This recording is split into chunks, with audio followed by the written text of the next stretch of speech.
Nezhdana Volskaya was the most admired woman in all of St. Petersburg, until the night her engagement was destroyed publicly, deliberately, and without mercy. No argument, no warning, just cold silence. And the sound of 100 whispers cutting through a ballroom that had suddenly gone very still. She stood there, gloved hands trembling, eyes burning with tears she refused to shed. And then she felt it, a gaze, heavy, steady, unhurried. She turned. At the far edge of the room stood a man she had never spoken to, dark coat, quiet stance. The kind of stillness that didn't come from peace, it came from power. Duke Vsevolod Chernikov, the most feared man in the empire.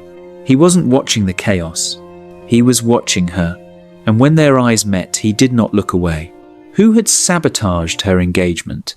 And why was the most dangerous duke in Russia the only one who didn't seem surprised? If this story already has you asking questions, good. That means you're exactly where Nezhdana is right now, standing in a burning room, looking at a man who knows far too much.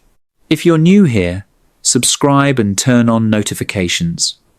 And tell me in the comments, do you trust Duke Vsevolod, or is he part of the sabotage?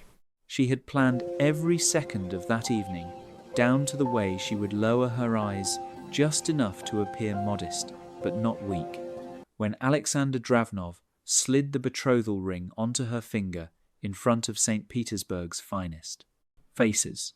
What she had not planned was standing alone in the center of the Volkov Grand Ballroom while the man she was supposed to marry walked away from her without a single word of explanation.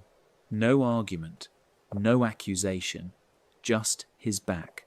And then the whispers came. They always came. In rooms like this one, among people like these, silence never lasted long enough to be kind. It filled itself with something worse, with voices just low enough that you could hear the shape of cruelty without catching the exact words. Nezhdana heard fragments, discarded, humiliated, poor girl. She kept her chin level, she kept her shoulders straight. She had been trained since childhood to stand correctly in rooms that wanted to see her fall, and she would not give this one the satisfaction of watching her crumble. But her hands were another matter entirely. Beneath the white silk of her gloves, her fingers had curled so tightly into her palms that she would find small half-moon marks in her skin the following morning. She noticed this distantly, the way you notice pain when your mind has decided that feeling it fully would be dangerous. She was 22 years old. She had spent the last 8 months being carefully, quietly prepared for a marriage that had just been publicly unraveled in front of everyone who mattered in the empire. Her father's business connections, her family's carefully rebuilt reputation, the years of lessons in comportment and language, and the delicate art of making powerful men feel comfortable, all of it had been leading to this moment. And this moment had just become a ruin. She did not cry, not because she felt nothing. She felt everything. A tight and terrible heat behind her eyes, a weight pressing down on the center of her chest as though someone had placed a stone there and walked away. But Nezhdana Volskaya had learned something very early in her life, something her mother had pressed into her with quiet ferocity before illness had taken her voice and then her breath. She had learned that a woman who cries in a room full of witnesses hands those witnesses a weapon, and she had spent her entire life refusing to be disarmed. She turned because standing still in the middle of a ballroom after a public abandonment was its own kind of surrender, and she needed to move, needed to feel like she was going somewhere, even if she had no idea where that somewhere was. She would find the edge of the room. She would find a glass of something cold. She would find a corner where the candlelight didn't reach, and she would stand there and breathe until her lungs remembered how. That was when she felt it. Not heard, not saw, felt. A weight in the air, settled and deliberate, like a hand placed very calmly on the back of your neck. A gaze that didn't flinch and didn't wander and had no interest in pretending it was looking at anything other than her. She turned toward it the way you turn toward a sound you don't recognize in a dark house, not wanting to, but unable not to.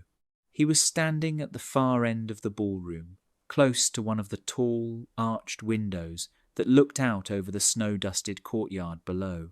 The candlelight from the nearest chandelier caught the edge of his jaw, the line of his coat, the stillness of a man who had apparently decided that the chaos unfolding in the center of the room was not interesting enough to require his attention.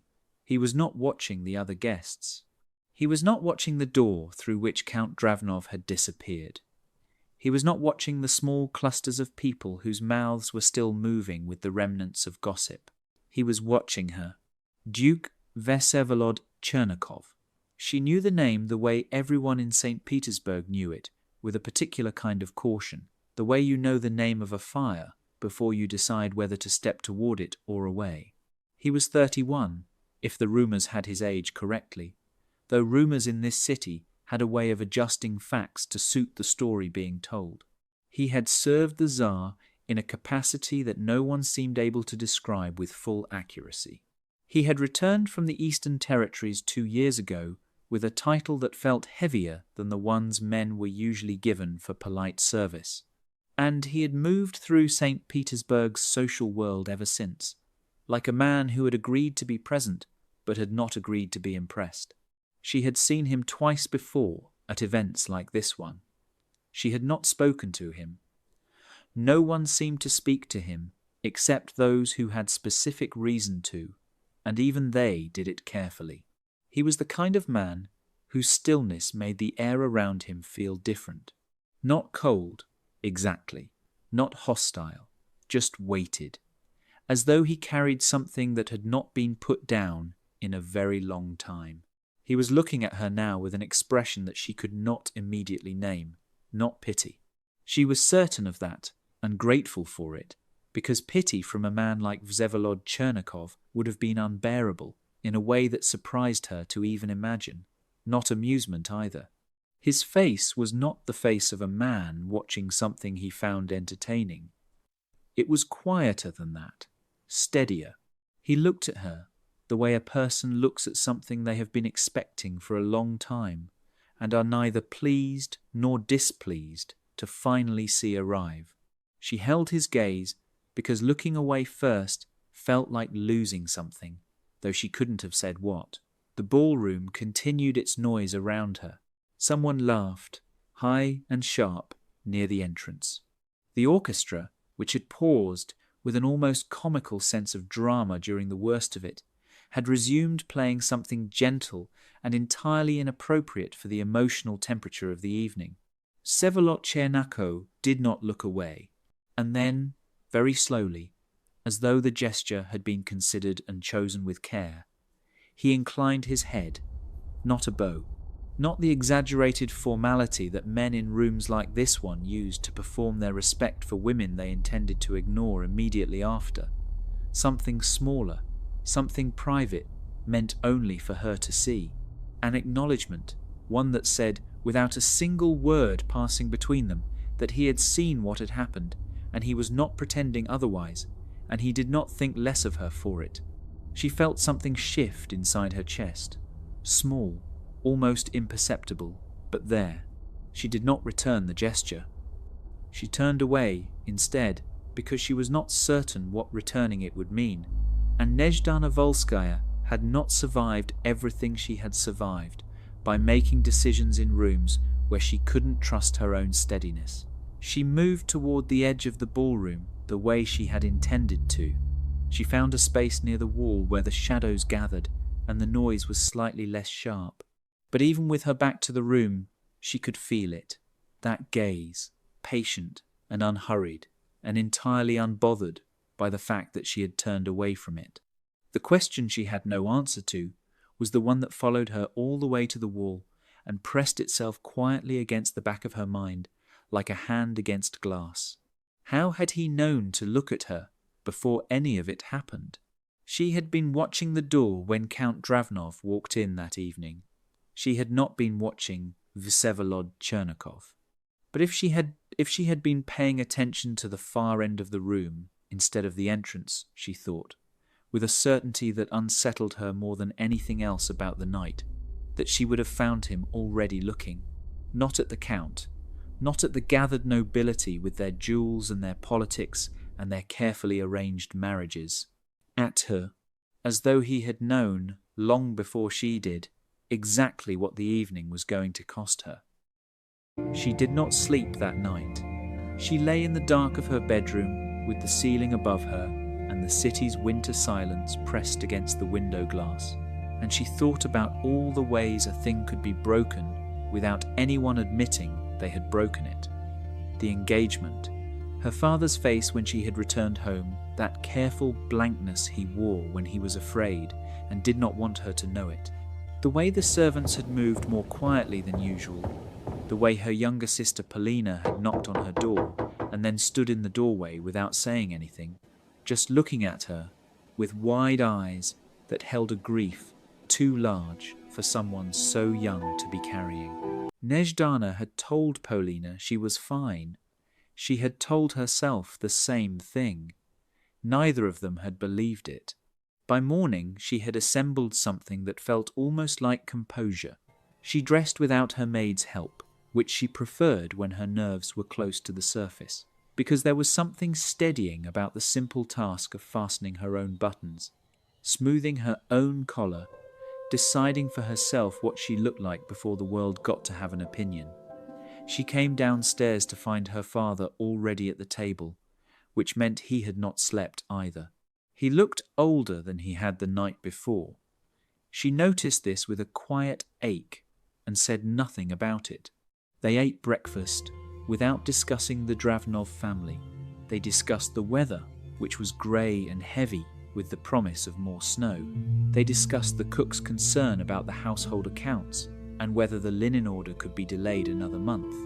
They discussed everything except the thing that had destroyed the evening and was now sitting between them at the table like a third person neither of them had invited. It was her father who finally set down his fork. He did not look at her when he spoke. He looked at the window, at the pale morning pressing against the frost on the glass, and his voice had the particular quietness of a man choosing his words with the kind of care that meant the real words were being kept back. He told her that Count Dravnov had sent a formal withdrawal, not an explanation, not an apology, a withdrawal, clean and procedural, as though an engagement between two people with histories and feelings and 8 months of careful preparation was the kind of thing that could be ended with the same language used to cancel a business arrangement. He told her that Dravnov's family had been unreachable since the previous evening.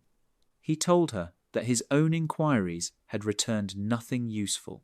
And then he said something that pulled the air from the room. He said that Count Alexander Dravnov had been seen leaving St. Petersburg before dawn, not quietly, not privately, with luggage and horses and the kind of haste that people only moved with when they were running from something rather than toward it. Nezhdana set her own fork down very slowly. A man did not flee a city in the dark of a winter morning because he had simply changed his mind about a marriage. A man did not vanish before sunrise, before a single conversation had been had, before any of the social machinery that governed withdrawals and broken arrangements had been properly operated, unless he was afraid of what would happen if he stayed. Afraid of what? Afraid of whom? The question moved through her quietly, and behind it, entirely unbidden, came the image of a man standing at a tall window at the far end of a ballroom, still watching, knowing with some part of her she could not fully explain that he had already seen everything she was only beginning to understand. She excused herself from the table before she had finished eating. She needed to think without her father's careful, wounded face in front of her, without the particular grief of watching a parent try to protect you from a hurt they cannot name. She went to the small sitting room at the back of the house, the one that looked onto the garden, and she stood at the window and watched the snow come down in slow, deliberate flakes, and she let herself feel the full shape of what was happening. Someone had done this. Not some vague social force, not simple misfortune, not Dravnov's own private hesitation. Someone had moved against her engagement with intention and method, had applied pressure to Count Alexander Dravnov until he cracked and ran, and had done it cleanly enough that her father's inquiries had hit walls before they had even properly begun. That was not the work of chance. That was not the work of a man who had merely gotten cold feet. That was the work of someone with reach. She was still standing at the window when Polina knocked and told her, with an expression that mixed confusion with something approaching alarm, that there was a visitor. Not a social call with a card left on the tray. Not a neighbour arriving with the kind of careful concern that was mostly curiosity dressed in sympathetic clothing. A visitor who had arrived without prior arrangement, who had declined to wait in the entrance hall, and who had apparently told the housekeeper with complete calm that he would wait in whatever room was most convenient, but that he did not intend to leave without speaking to Nezhdana directly. Polina handed her the calling card. Nezhdana looked at it for a long moment before she trusted herself to move. He was standing near the fireplace when she entered the drawing room. He had not sat down. He was in the kind of coat that suggested he had come directly from somewhere else, the collar still carrying the cold of outside, his gloves held in one hand. He looked exactly as he had the night before, unhurried, self-possessed, that particular quality of stillness that she had spent half the previous night trying to find a word for.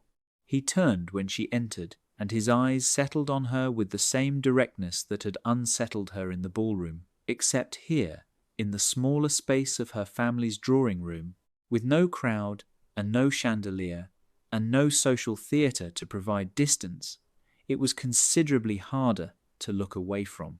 She did not offer him tea.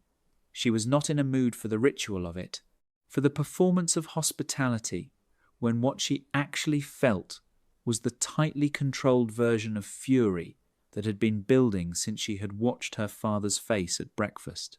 She stood near the door, deliberately, because she wanted it clear that she had not decided yet whether this conversation was one she intended to let happen. She asked him what he wanted. He looked at her in that considered way of his for a moment before he spoke, and when he did, his voice was low and even, not unkind, but not soft either. The voice of a man who had decided that being honest was more useful than being gentle. He told her that Count Alexander Dravnov had been pressured into ending the engagement. He told her that the pressure had come from within the Dravnov family, from a particular uncle with particular debts and a very specific arrangement with a very specific group of men who would benefit from the Volskaya connection being severed before it could become a permanent one.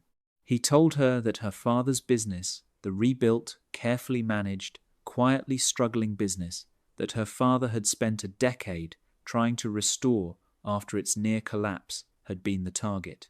That the engagement had never been about her, that it had been constructed as the first move in something considerably larger, and that ending it publicly was the second.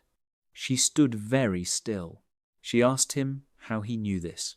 He did not answer immediately.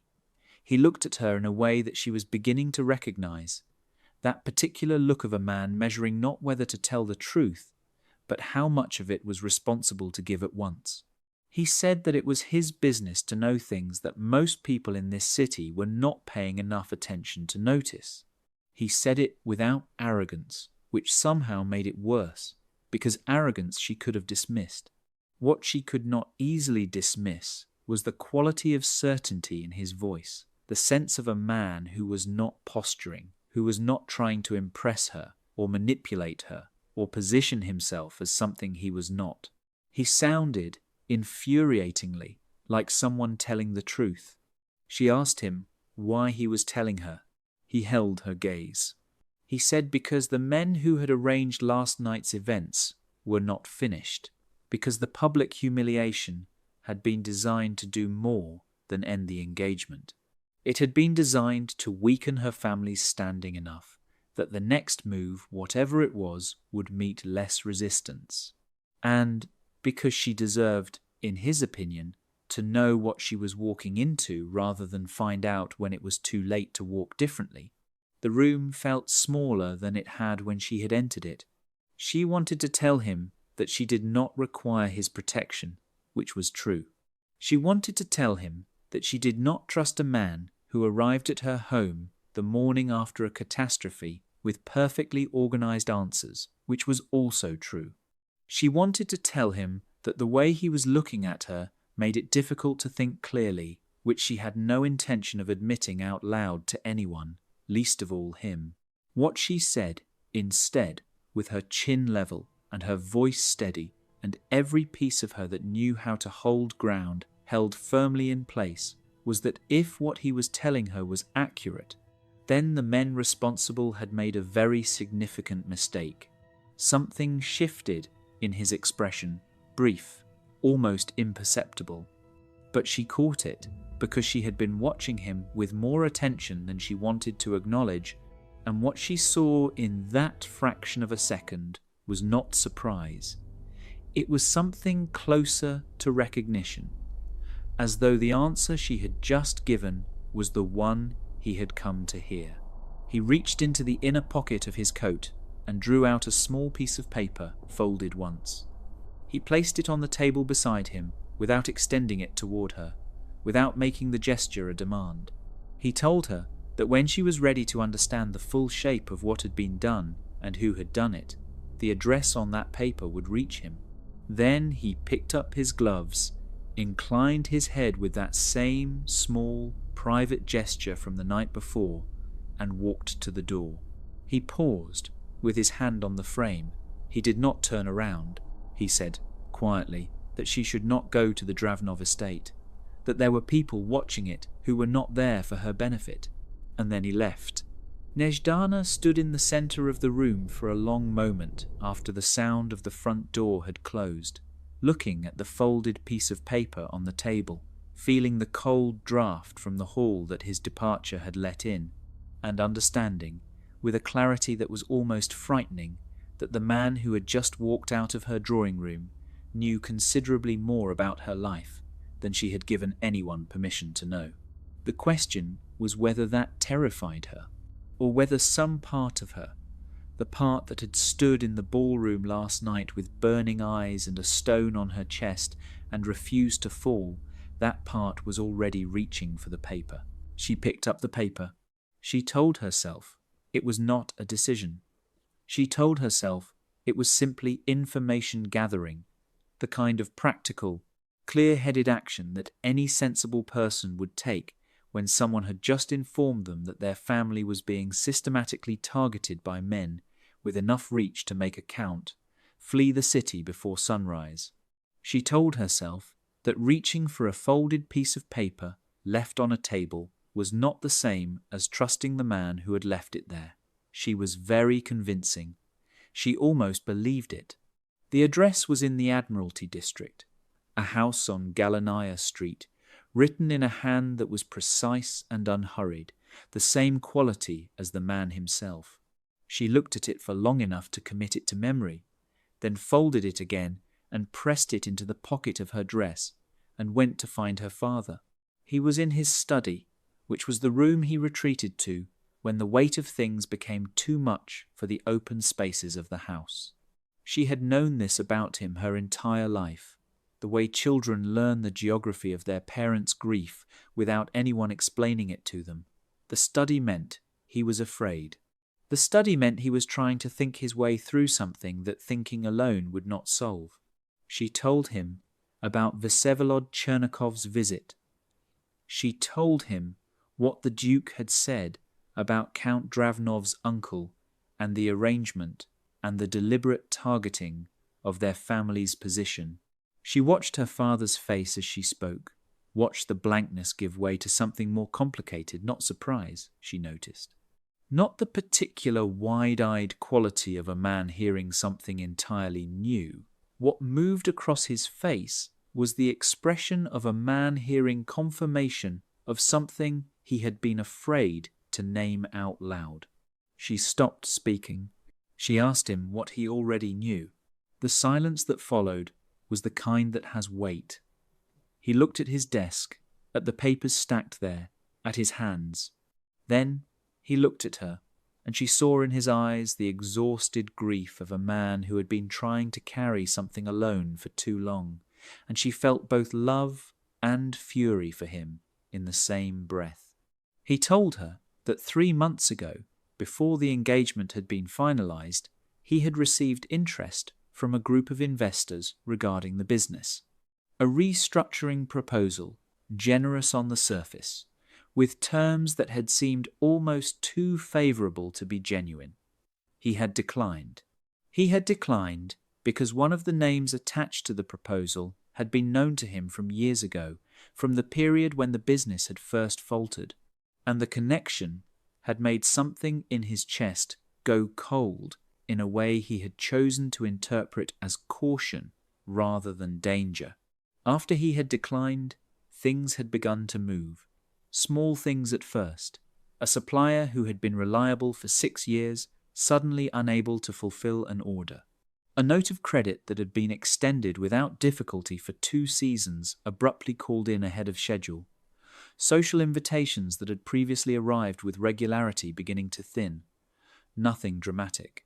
Nothing that could be pointed to as a single act of aggression. Just a slow and careful dismantling, the kind that looks like bad luck until you step far enough back to see the pattern. And then the Dravnov engagement had fallen apart. Nezhdana sat down in the chair across from her father's desk. She sat down because her legs had decided, without consulting her, that standing was no longer something they wanted to do. She sat, and she looked at her father, and she thought about 8 months. 8 months of preparation and careful hope, and the quiet, fragile belief that this marriage would be the thing that secured them, that gave her father's rebuilt work some permanence, that let her stop worrying about Polina's future and her father's health, and the sound of the household accounts being discussed in voices just low enough that she wasn't supposed to hear. 8 months that had been constructed on ground that someone else had already decided to destabilize. She asked her father for the name from the original proposal, the one that had made his chest go cold. He told her, Prince Oleg Ryasnikov. She recognized it. Everyone in St. Petersburg would have recognized it. Ryasnikov was not a man who existed at the edges of the city's power. He was central to it, embedded in it the way old trees are embedded in soil, with roots that went deep enough that removing him was not a simple matter of pulling. He moved in the Tsar's outer circle. He had holdings that stretched across 3 provinces. He was charming in the way that genuinely dangerous men often are, with ease, with apparent warmth, with the kind of social grace that makes you feel, for the duration of a conversation, that you are the most interesting person in the room. He was also, if the quieter parts of the city's gossip were to be believed, a man who collected debts and called them in without sentiment. She thought about what Vsevolod Chernikov had said, about reach, about men who were not finished. She stood up.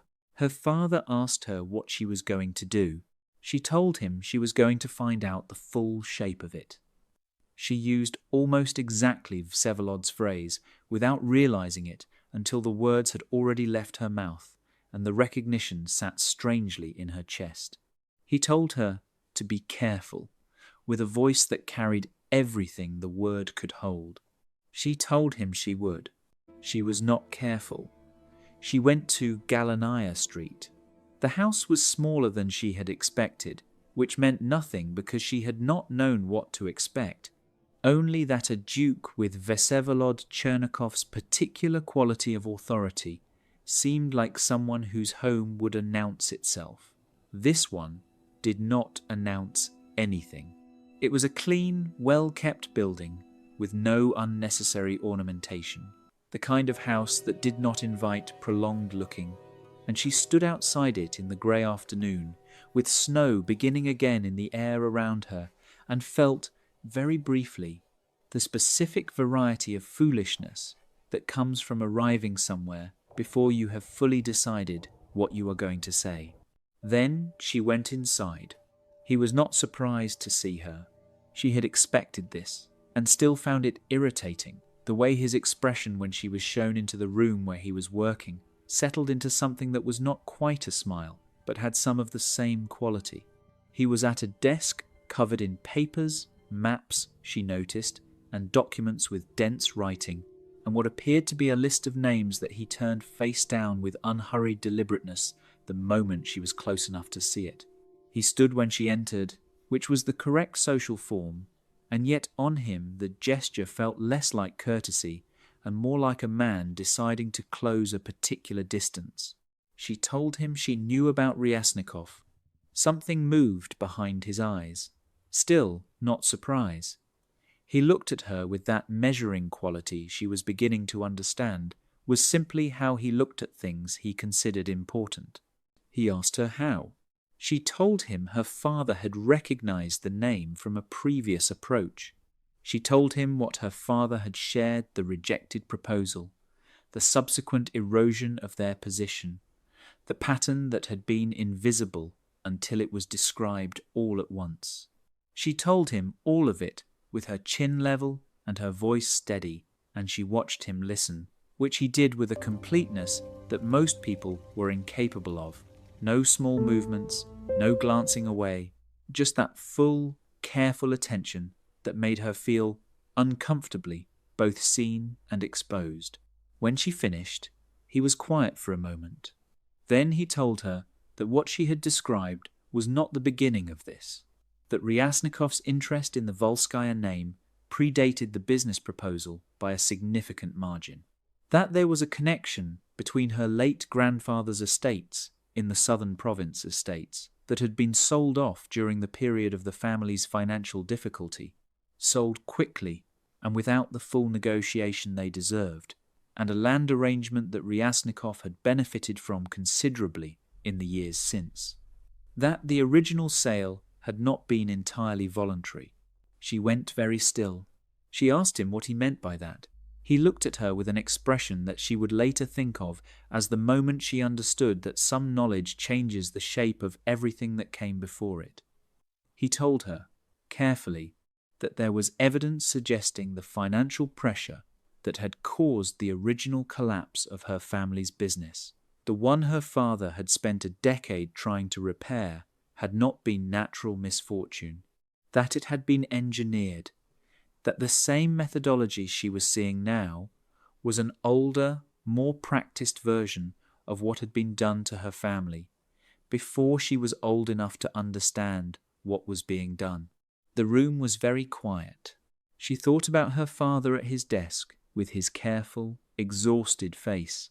She thought about her mother, who had been ill for the last years of her life in a way that the family had attributed to grief and difficulty and the particular way that hard times hollowed a person out. She thought about the business that her father had rebuilt with such painful, patient effort, and the fact that the men responsible for breaking it the first time were now in the process of breaking it again, and that they had used her engagement, used her, as one of their instruments. She felt something move through her that was not the controlled, careful version of feeling she had been practicing her entire adult life. It was older than that, deeper. The kind of anger that lives below the surface of a person for years and years, and then, given the right moment, the right information, the right accumulation of everything that has been taken and diminished and quietly destroyed, rises without asking permission. Vsevolod was watching her. She was aware of this without looking at him. She was aware of a great many things simultaneously. The cold that still clung to her coat from outside, the stack of papers he had turned face down, the careful way he had delivered each piece of information, as though he understood that too much at once would be a cruelty The fact that he had clearly been in possession of some of this knowledge before last night and had not shared it with anyone, and the question of why that was, why he had been watching, why he had come to her home this morning, why he was telling her now. She turned to look at him directly. She asked him why he cared. He held her gaze for a long moment, long enough that the question became something else between them, something that had less to do with the investigation and Ryasnikov and her family's history, and more to do with the two of them standing in a room together, with all of the distance closed between careful and something less careful. He said that Ryasnikov had taken something from him too, years ago, that they were not strangers, the Duke and the Prince. They were something more specific and more dangerous than strangers. That he had been working quietly and methodically to understand the full reach of what Ryasnikov had built, and that her family had appeared in that work at a point that told him her situation was not incidental to Ryasnikov's plans. She was central to them. She was central to them, he said, because of something connected to those southern estates, something in the original agreements from her grandfather's time that had not been fully resolved. Something Ryasnikov needed to finish properly, which meant he needed the Volskaya family either compliant or ruined, and had apparently decided that ruined was simpler. She looked at him. She asked him what he needed from her. The question surprised him. She saw it, a small break in that composure, quickly recovered, but real. He had expected something else.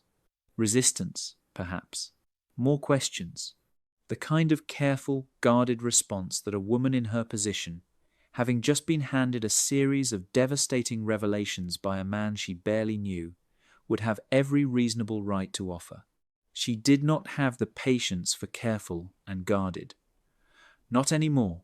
Not today.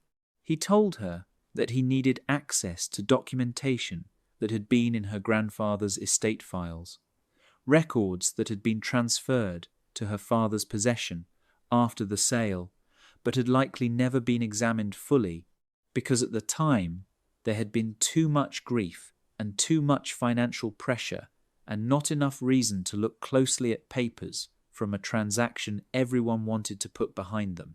She thought about the locked chest in the back of her father's storage room, the one her father had pointed to once, years ago, and said held the old estate correspondence, and then had never mentioned again.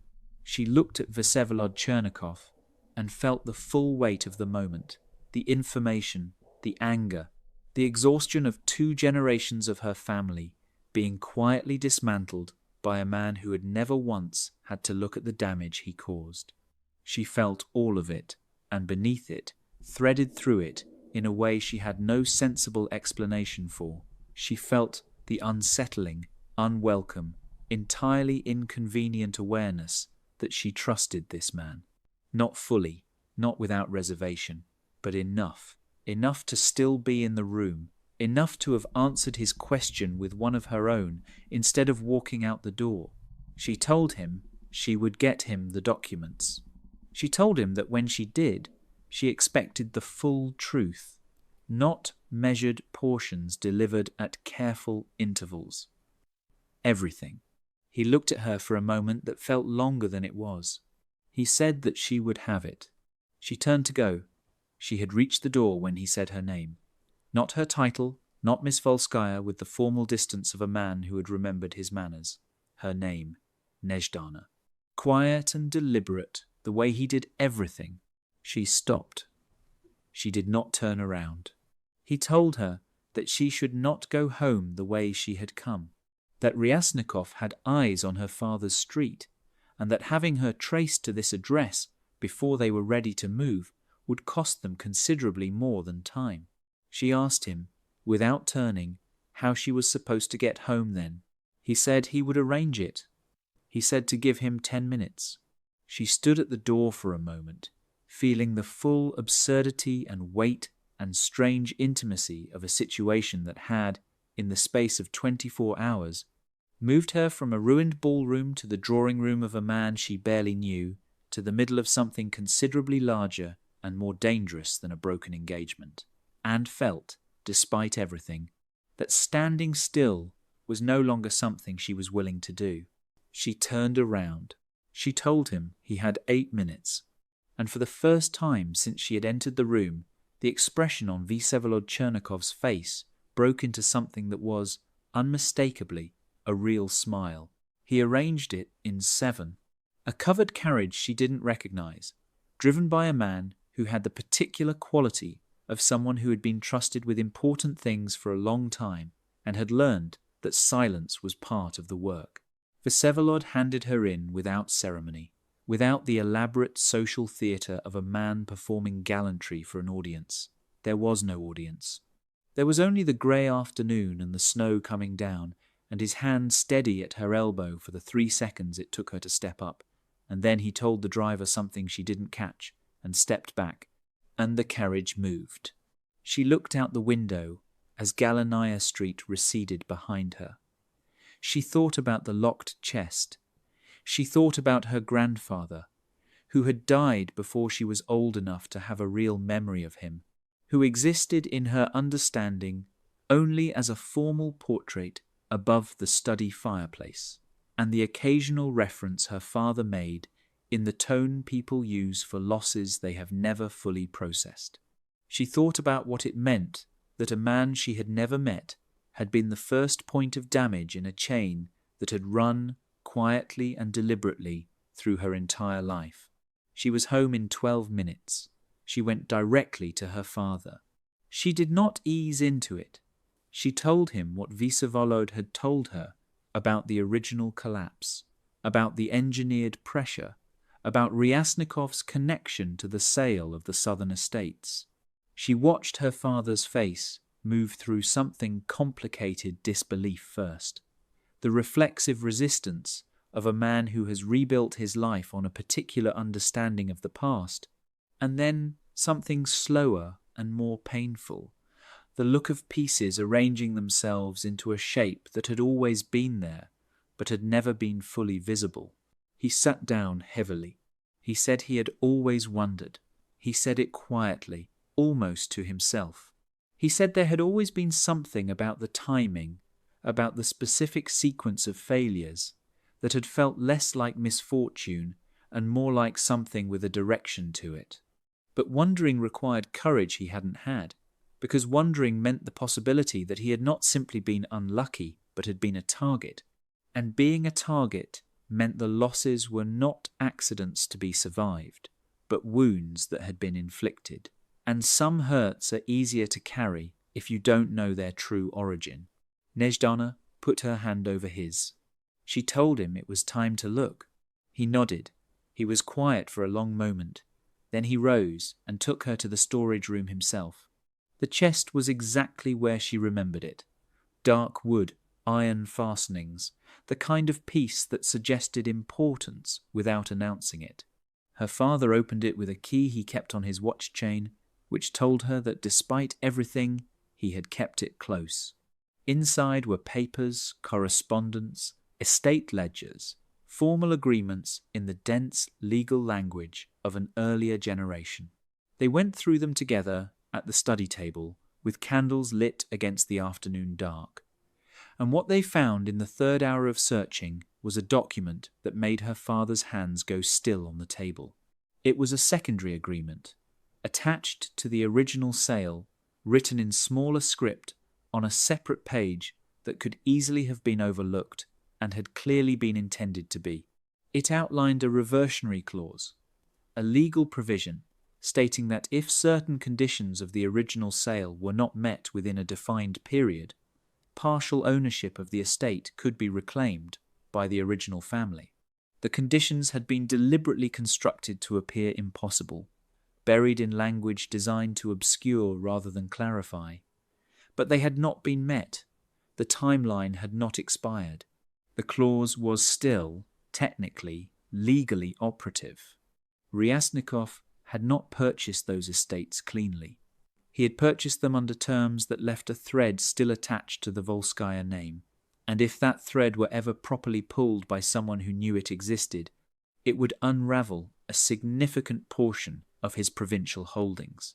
He needed the Volskaya family ruined beyond recovery, not just financially diminished, socially discredited, isolated, and too weakened to pursue legal recourse. A daughter whose engagement had fallen apart publicly, a father whose business was failing, a family in the kind of disarray that made courts and lawyers and anyone with institutional power look away with embarrassment rather than toward them with attention. That was what the previous night had been. She sat with this knowledge for a moment and felt it settle into her with a cold and clarifying weight. She was not incidental. She had never been incidental.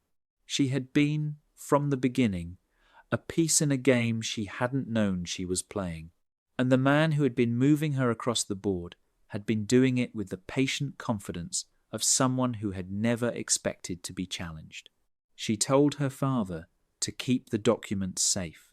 She told him not to speak to anyone, not to respond to any further communication from the Dravnov family or any party connected to them, and not to let anyone into the house that he did not know personally. He looked at her with that expression again, the one that held both love and the particular grief of a father watching his daughter carry things that should have been his to carry. She held his gaze and let him see that she was not frightened. She was not. She was something much more focused than frightened. She sent word to Galanaya Street. Vsevolod arrived before dark. She met him in the study this time, with her father present, and she placed the document on the desk in front of him and watched him read it. He read it completely, with the same thoroughness he gave everything, and when he looked up, his expression had that quality she had seen once before the brief, controlled acknowledgement of a man who has found what he has been looking for. He told them that combined with what he already held, it was enough. She asked him what he already held. He had been building a case, he told them, for 2 years. Not one that would be brought before a standard court. Ryasnikov had too many hands inside the standard courts. Something higher.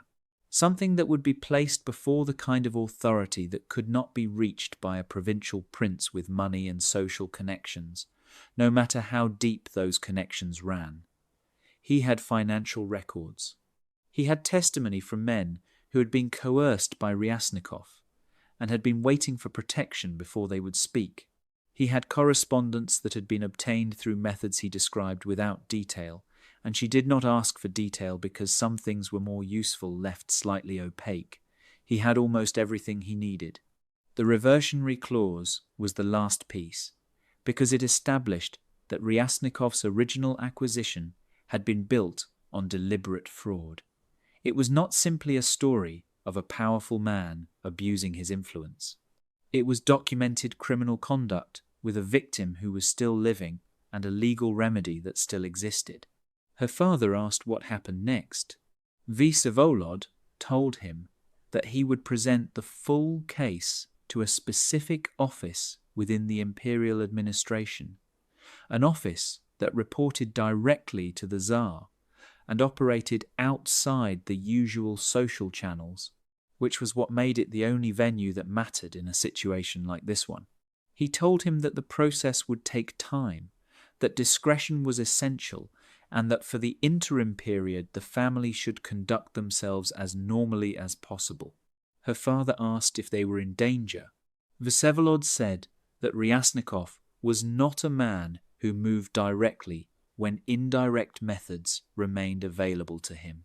He said that as long as nothing announced that the family had found the clause or made contact with anyone who could act on it, Ryasnikov would likely continue with his current approach, the slow erosion strategy rather than escalate. He said likely with the honesty of a man who understood that certainty was not something he could responsibly offer. Her father looked at her. She looked at her father. Something passed between them that didn't require language. The mutual recognition of two people who had been quietly afraid for a long time and had just been given, for the first time, something to hold against the fear. It was late when Vsevolod prepared to leave. Her father had excused himself an hour earlier, the exhaustion of the day finally claiming him. and it was Nezhdana who walked with Vsevolod to the entrance hall. The house was quiet around them, the servants retired, the candles in the hall burning low and amber. She told him she had a question. He waited. She asked him when he had first known about her family, how far back his awareness of the connection went. She asked it because she needed to understand the full shape of him, of what was between them, whether what had happened over the past 2 days had emerged from something genuine, or whether she had been, in some form she hadn't recognized, another calculation in a long-running plan. He was quiet for a moment.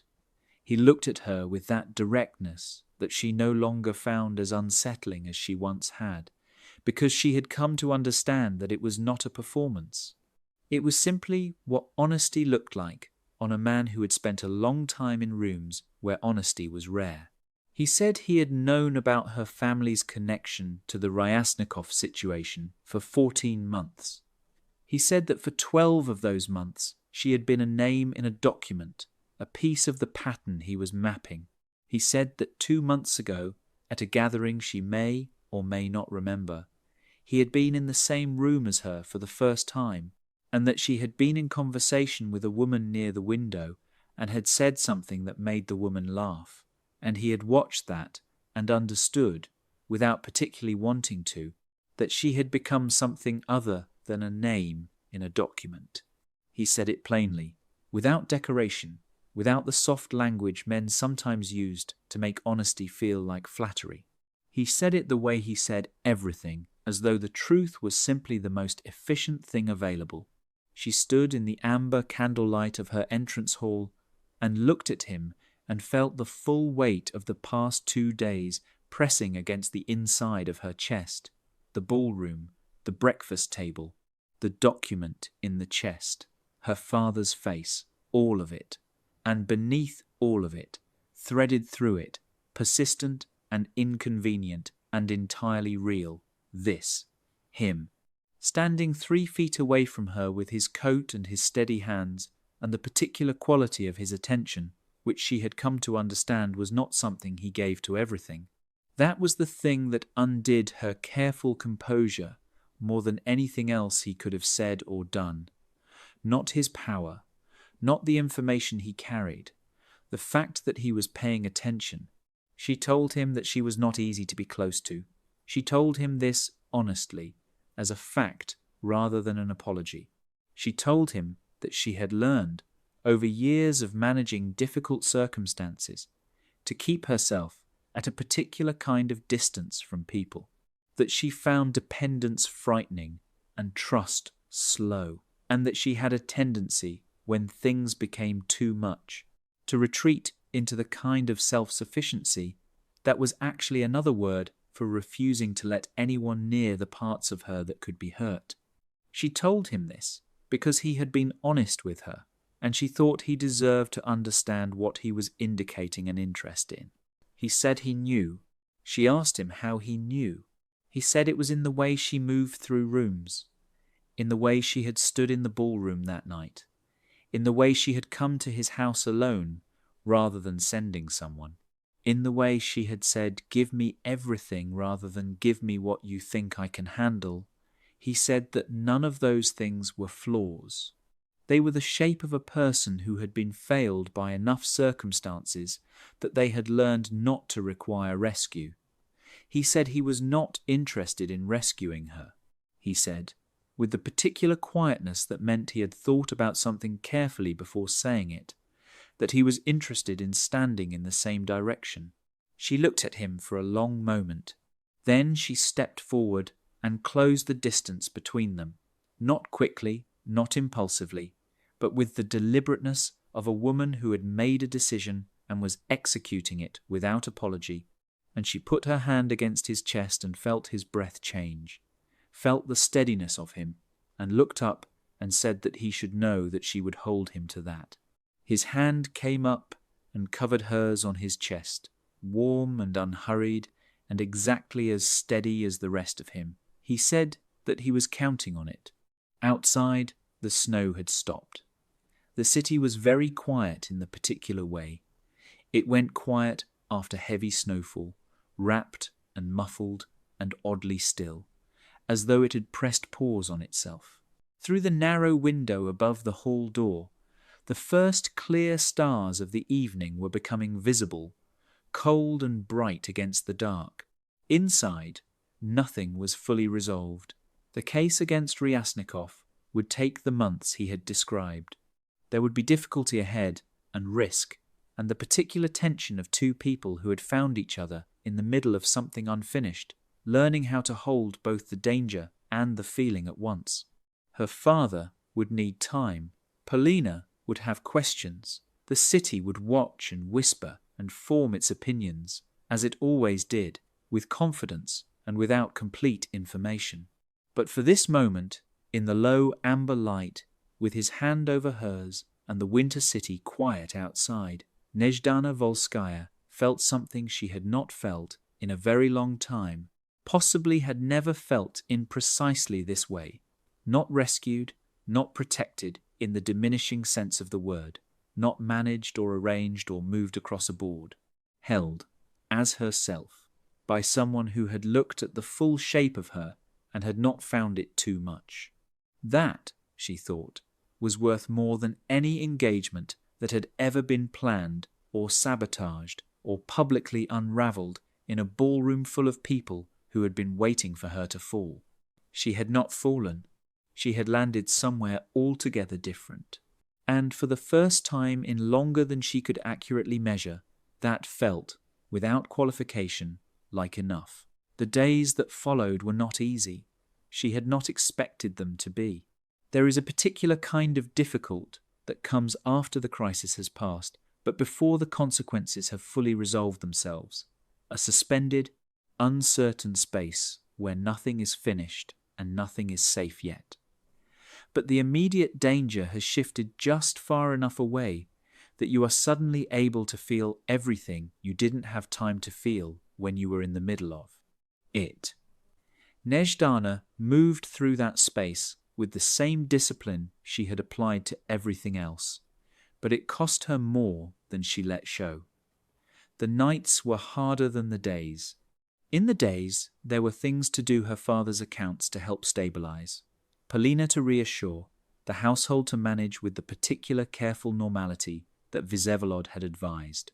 In the nights there was only the ceiling and the quiet, and the full accumulated weight of everything she now understood about her family's history, pressing down with a patience that refused to be ignored. She thought about her mother often, more than she had in years. She thought about what her mother had carried without knowing its source, the years of difficulty that had been attributed to misfortune and had actually been the deliberate work of a man who had never once had to look at the face of anyone he had harmed. She thought about her father's decade of rebuilding, the extraordinary quiet effort of a man who had believed he was recovering from bad luck and had actually been swimming against a current that someone else had created. She thought about Polina, who had grown up in the shadow of all of it without understanding any of it, whose entire childhood had been shaped by the aftershocks of something engineered before she was born. The grief of it was real, and she let it be real. She sat with it in the quiet of the nights and did not try to organize it into something more manageable or arrive at conclusions before she was ready. This was new for her. She had spent most of her adult life treating her own emotional responses as problems to be efficiently processed, rather than things to be moved through at their own pace. And she was aware, with a clarity that felt like its own kind of growth, that this had been less a coping strategy and more a way of maintaining distance from her own interior. It had been useful. It had also been lonely, in ways she was only now beginning to name. Vsevolod came to the house 4 times in the following 2 weeks.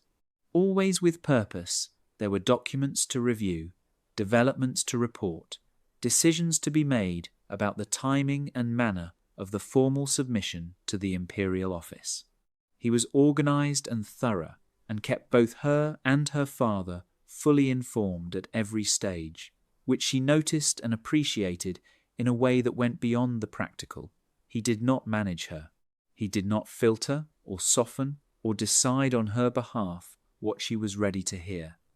He brought the full information and let her respond to it with the intelligence she actually possessed. And there was something about this, something about being treated as a person with complete faculties, rather than a woman who needed the difficult parts translated into something gentler, that moved her in a way that no performance of affection could have.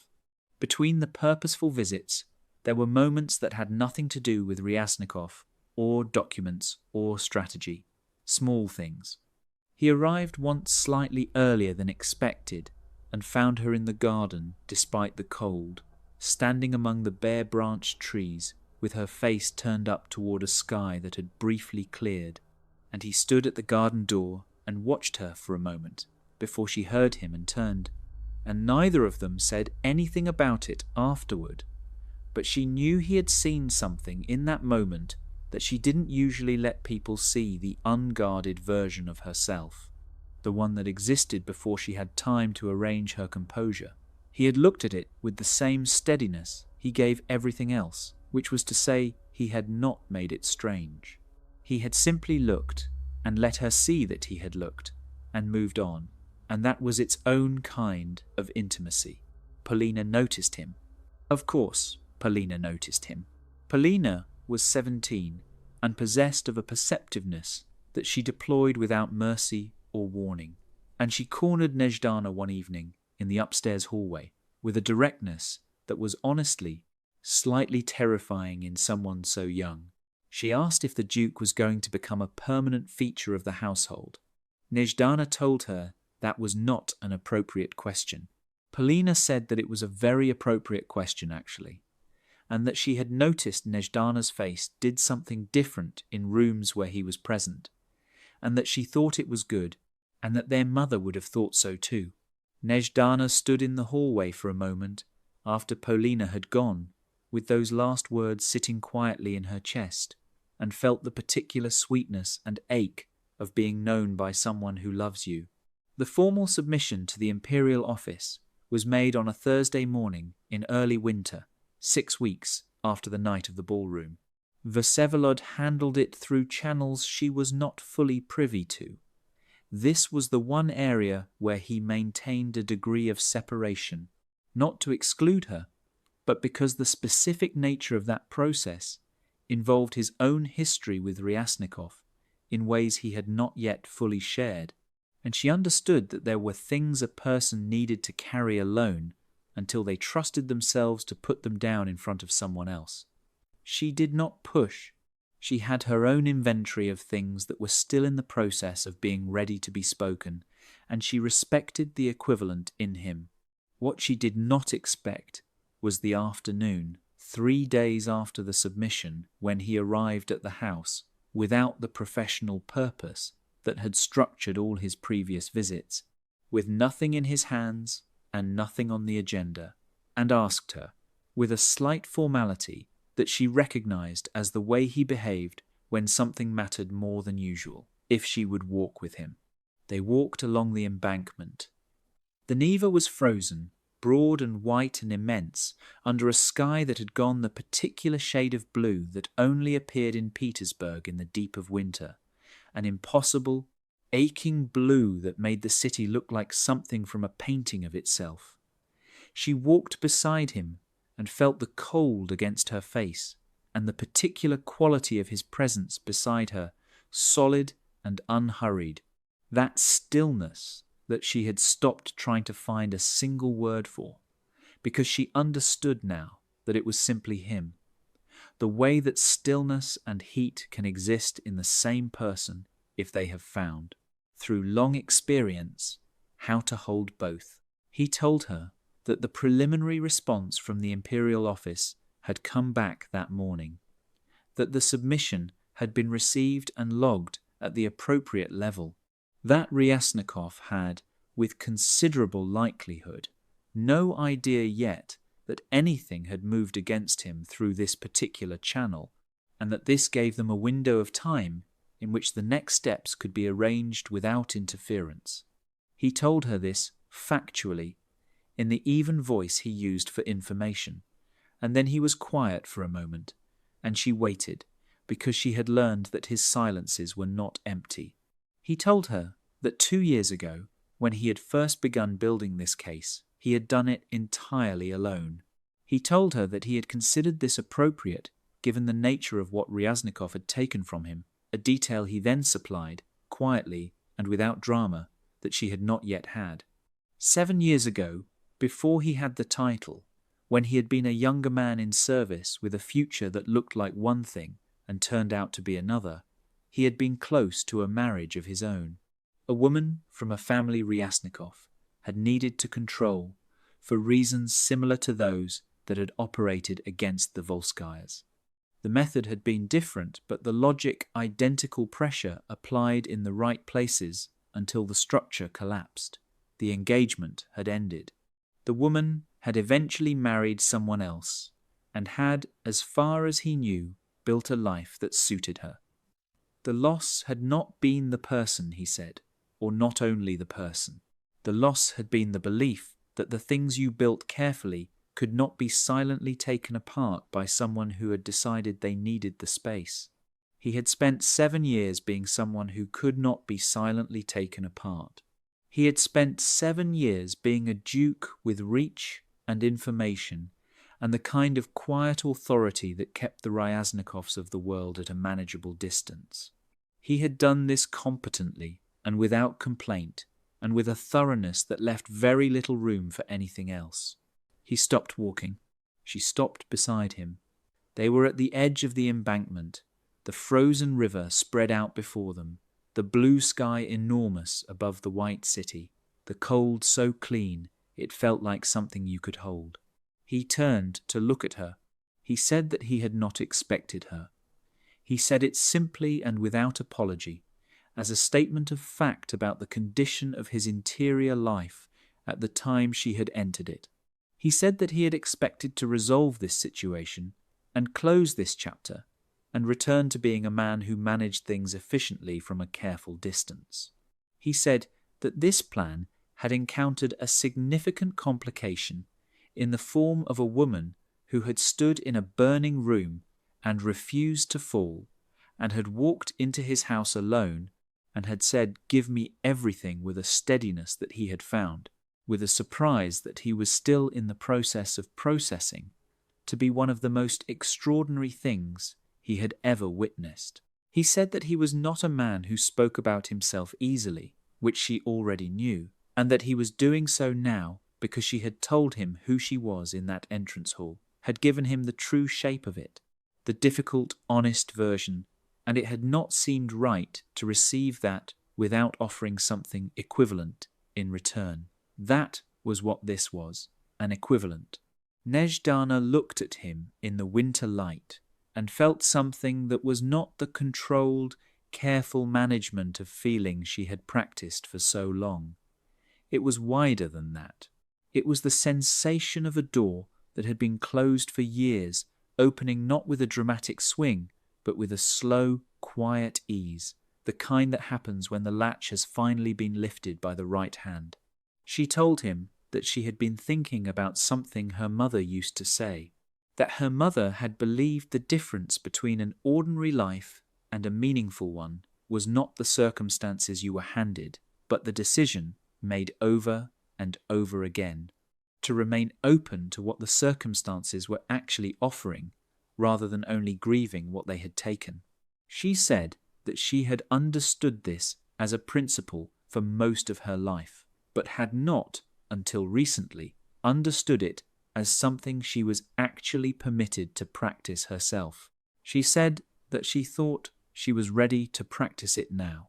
He looked at her for a long moment, with the winter light on his face, and that quality in his eyes that she had spent weeks learning to read, and what she read in it now was not the measuring distance of a man deciding how much to give. It was something open, something that had been arrived at through the same difficult internal work she recognized because she had been doing it herself, and had come out the other side into a willingness that was not naive but was genuinely and without reservation, real. He reached out and took her hand. Not the performance of it, not the elaborate social gesture of a man in a ballroom executing a courtesy. Just her hand, held in his, with the straightforward warmth of a person who had decided that the distance was no longer necessary. She did not pull away. She turned her face toward the river and the impossible blue sky, and felt the cold and the warmth together, and let herself stand in both without resolving the contradiction, because some things are not contradictions at all. Some things are simply the full experience of being alive and present, and no longer at war with your own interior. Behind them, the city moved in its winter rhythms. Somewhere ahead, the case against Ryasnikov was moving through processes that would take the months that had been described. There would be difficulty still. There would be moments of uncertainty and risk, and the particular tension of two people with strong natures and private habits learning, slowly and with some friction, how to be close. She did not expect it to be uncomplicated. She did not want uncomplicated. She wanted real, and real had always been willing to be difficult. Her father, she knew, was at home reading with Polina beside him, the household slightly warmer than it had been a month ago, in ways that had nothing to do with temperature. There was a document in a locked chest that had changed the direction of everything. There was a frozen river in front of her, and a man beside her who had looked at the full shape of her life and had not found it too much, and she had looked at the full shape of his and had found in it, beneath the stillness and the authority and the careful long management of old pain, a person she recognized in the deepest way, someone who had been broken by the same kind of thing she had been broken by and had decided, in the aftermath, to be useful rather than bitter. She thought that was perhaps the truest thing two people could have in common. She did not know what the next chapter held. She knew that Ryasnikov's name was now attached to a formal imperial process, and that the weight of that would land somewhere, in time, with the force of everything Vsevolod had spent 2 years assembling. She knew that her father's business had a fighting chance it had not had 6 weeks ago. She knew that Polina would grow up in a family that was no longer being quietly, deliberately diminished. She knew that she herself was standing on an embankment in the deep of winter, holding the hand of a man who was the most unexpected thing that had ever happened to her, and that this, somehow, felt less like an accident than like an arrival. The blue above the city deepened toward evening. The first stars appeared, faint at first and then certain. She did not need it to be perfect. She only needed it to be true. It was. And for Nezhdana Volskaya, who had planned everything and been undone by a single evening and then rebuilt herself in the rubble of it into something truer than the original plan had ever been, that was enough. That was, in fact, everything. She squeezed his hand once, briefly, the way you hold something you intend to keep. He held on. Have you ever had something fall apart, only to find that what came after was better than what you had planned? That is what Nezhdana's story is really about. Not the betrayal, not the sabotage, but the woman who stood in the wreckage and chose to remain open anyway. If this story moved something in you, if you saw yourself somewhere in her, I want to hear about it in the comments below. If you're still with me till this END, please make sure to hit that subscribe button and turn on your notifications. I truly appreciate you for sticking till the end.